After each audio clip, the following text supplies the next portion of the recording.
As the late, great rock musician Kurt Cobain once crooned, "Take your time, hurry up, choice is yours, don't be late." We do apologize for the 7:35 start. We were live looking at weather pictures flying over Mesa. We Tons of found damage some. out Yeah, there. they did get hit pretty hard out there. Yeah, they had a 68-mile-per-hour wind clocked at Falcon Field, so you could imagine the damage just from the wind, let alone the rain, the lightning.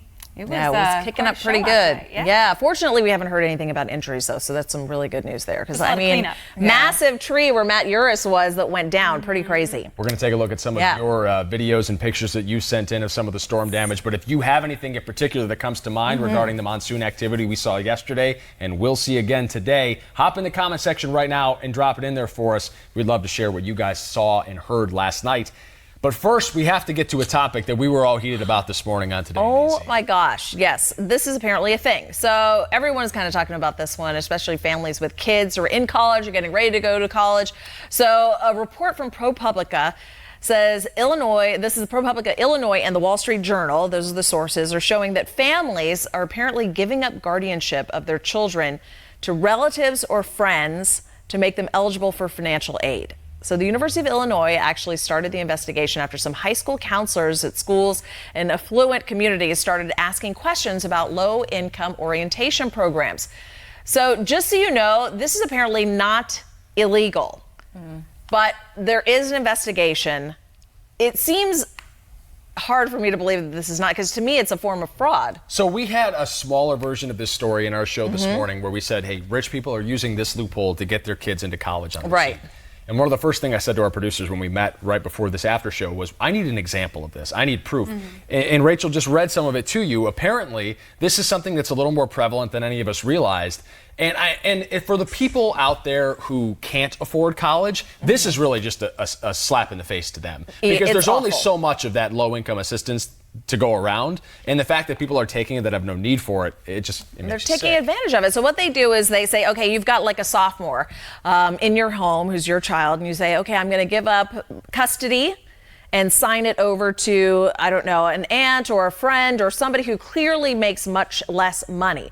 And so the child is then declared independent, and then the child can go on to say, you know, I need financial aid, and that's how they do it. But the parents over here, I'm assuming, are still paying for that. You know, it's obviously heavily discounted, but still paying that tuition. So this is how they're kind of getting around it, using this horrible, I think this is just, frankly, shameful for people to do that. Yeah, that's what a lot of people in the comment section are saying too. Mindy says another way for the rich to get wealthier. Andy says illegal, immoral, downright cheating at the expense of others in need. Not illegal as the law states right now. Maybe someone will take a look at this, but how would you police it? You know, a little thought experiment, brainstorm session with the viewers and the four of us on the couch. How would you even, I don't even know how you would crack down on something. It's so difficult because you have to show your income, you have to show so much paperwork to get these scholarships in the first place, and they are finding a way to skirt the system. Anna says they're cheating people like me who actually need the support. And Ryan says it sounds similar to people who get a P.O. box in a different state to try to get residency there or to register a vehicle in a state where it's cheaper. I know my car insurance skyrocketed when I moved out here to Arizona. Eric says, no school for you. A little Seinfeld reference there. I like it. Anyway, your thoughts, ladies? Wouldn't it be easier to work hard in school and get good grades and get a scholarship? That's how I did it the old-fashioned way. I got straight A's and got scholarships. I don't know. I have student loans that I'm still paying off at this moment. So, I mean, it's just part of it, you know? Yeah. For those of you paying student loans in the comment section, put the number in. Yes. I know it's a little ugly sometimes. I'm up to $650 a month. So in TV, we don't make a lot of money at the beginning, at the bottom of the pyramid, right? And so I was on the income-based repayment plan where it was only a percentage of my income. So when I was dead broke, that was the only way I could pay student loans. But now that I have like a livable wage, it's just astronomical because I had to get off the income-based repayment plan and go to what they call the graduated plan, which doubles your rate every 2 years until you're paid off. So right now I'm at $650 a month I'm paying in student loans. How many years do you think you have left? Infinity years. No, I think the way that it's set up right now, my Fed loans will be paid off in like 6 years. Okay. But I don't know if I could sustain the last 2 to 4 years of that program the way it is. I'm probably going to have to refinance again. Wow. But it's such a complicated thing too, and that is part of the catch here, is that you're talking about financial security and like complex financial issues, loans, APR, interest rates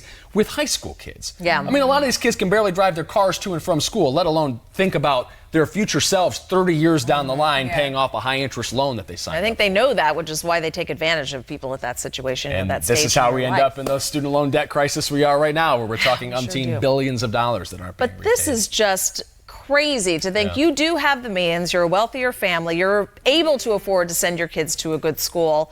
And just to find the way to do this, to me, is just incredible. I think that's, I don't know. Like you're saying, it's pretty hard to police, but it sounds like they're at least trying to look into it. And so hopefully they have to find a way to stop this from happening. It's abusing the situation. Sue says, I wouldn't give up custody of my children. I'm still paying a college loan after about 20 years. My mom's in that boat too, Sue. I mean, she jokes about it, but she's like, I'll be paying these things long after I'm dead. You know, I know. And it's just an unfortunate nature of it.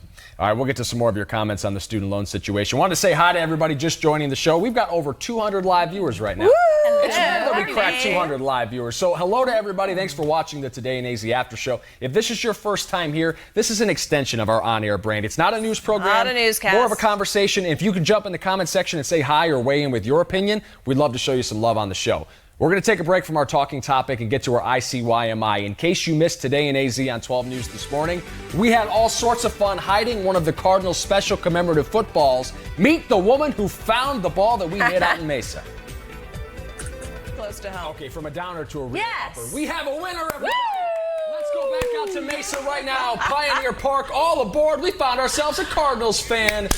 Hey! Hi, thank you. I watch Channel 12 every morning. I love AZ. Thank you, Paul and Rachel, for this opportunity. Go Cardinals!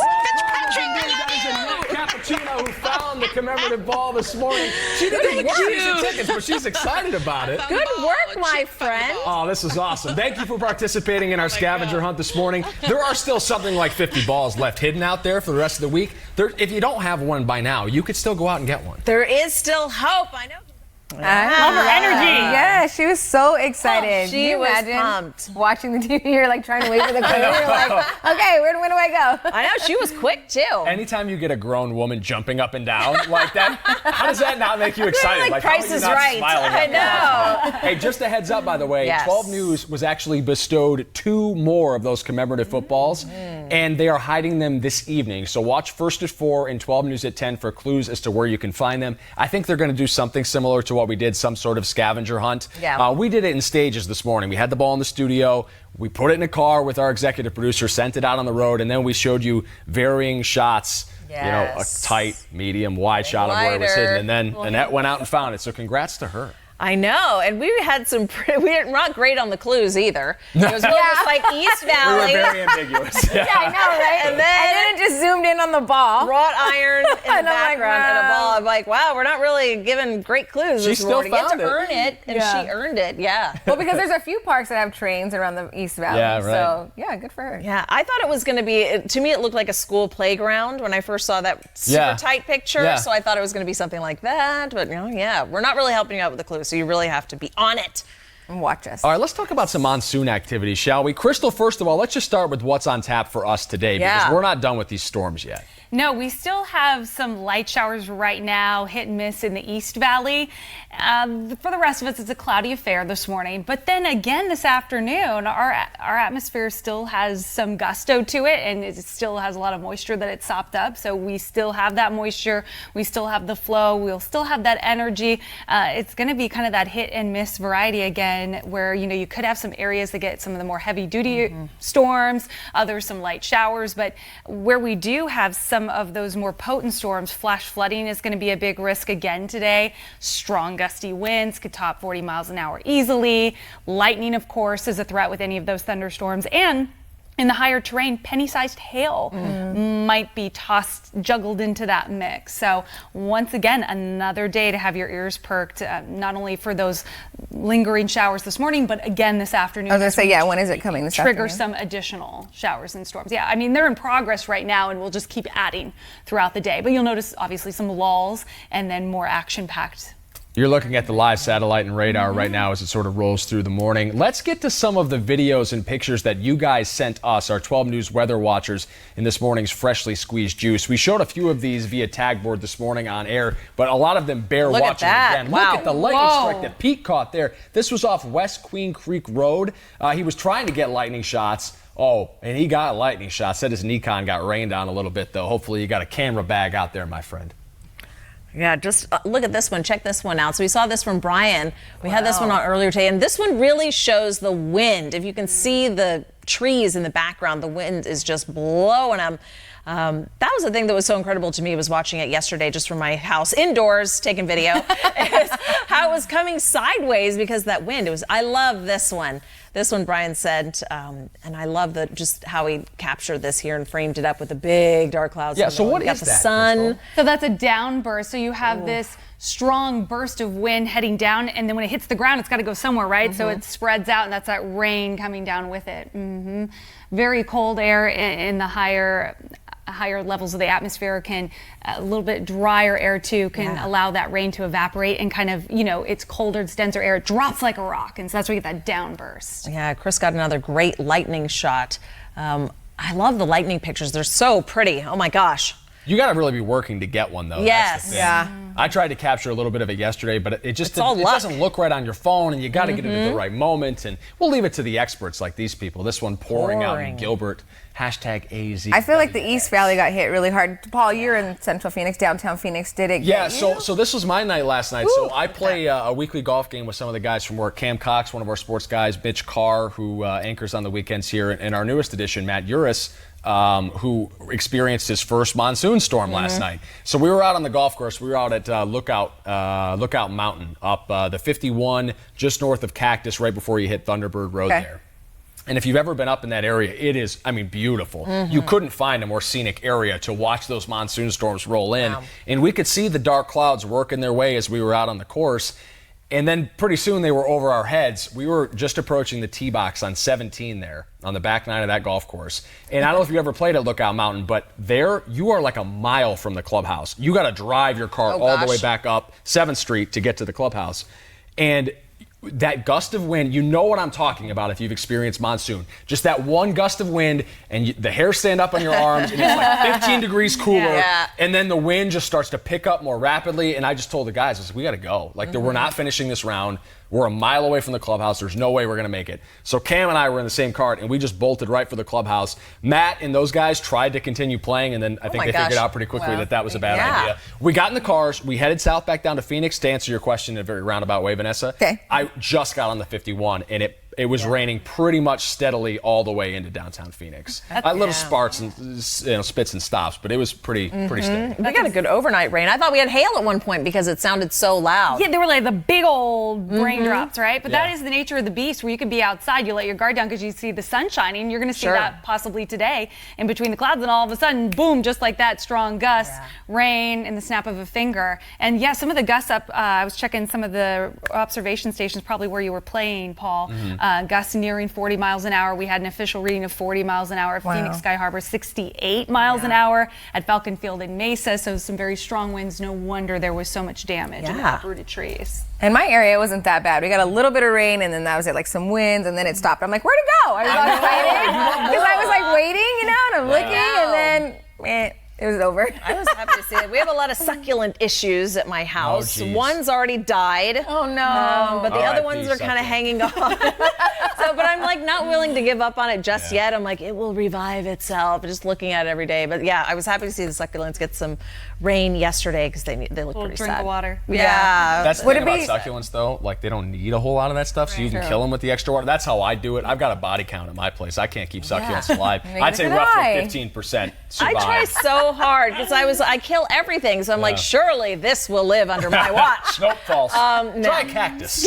I know. I think I'd be in better shape. I'm the same way. We just don't do well with plants, I guess. So would it be safe to say to turn off our sprinkler systems, or should we still leave them on, do you think? No, I would say you've got another day today where even into early tomorrow morning where we could see some showers or thunderstorms. So maybe save on the water. Bill for one more day before you're turning them back on tomorrow. Yeah. I always think that's a good tip because, you know, you don't want to have it rain and then the water my comes on gosh, anyway. that's the worst. Yeah. Puddles and pools everywhere. Yeah, I got nearly an inch by my house, and as I was leaving this morning, the on all the lawns, not mine, but around everyone else's, and I was like, oh my. You're just watching the dollars and cents flying Yes, out. exactly.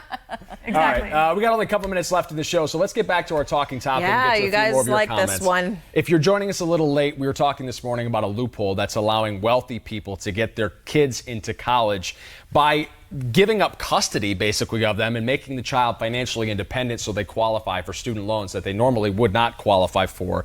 And as you might imagine, a lot of you people are pretty worked up about this. Jack recommends they look at the parent income and the aunt and uncle if they do this while in high school. That would help give them a better picture and maybe prevent some of this, a bit of a crackdown on it. And Kirby says it should be illegal for wealthy parents to do this. It's unbelievable that anyone is that greedy.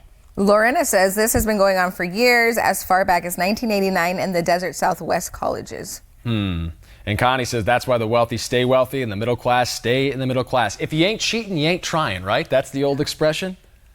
Barbara says, you know, I'm going to skip over the Barbara. She censors herself. But for 4.5 years, only had a $10,000 loan, my husband, and I paid close to $100,000 for our kids' education. And she says, you know what, this is just lying, what people are doing. She's right. All right, guys, some healthy discussion there, although it was, you know, somewhat one-sided. I think you're going to have a hard time filling a room with people who feel sorry for rich people getting their kids in cheaply, but that's the nature of things, Exactly. Right? Anyway, I hope your student loans get paid off quickly and easily. I know. Thanks for watching the Today Quick News tip After if you're Show. heading out on the Loop 101, it is still closed on the Loop 101 westbound at 75th Avenue due to an overnight wrong-way crash, so they're still doing their investigation. They're still shut down out there? It's still shut down, yeah. So go ahead and exit off the freeway at 59th Avenue and then use the service streets and then get back to Bell and get back on the freeway, just in case you're heading out. It did look like they were cleaning up a little bit. Fingers Yeah. crossed that the Loop 101 reopens sometime soon. Yes. We're back here tomorrow. You just want to call it 7:33? Just Okay. if you're a little late, I'm not going to be mad. Be fashionably late. 7:30. Tomorrow's Thursday, right? Tomorrow is Thursday. All right. Friday. This week's just flying. We all do that thing where we're like, Is it? I know. We're all over the place. happy Wednesday to you. See you later.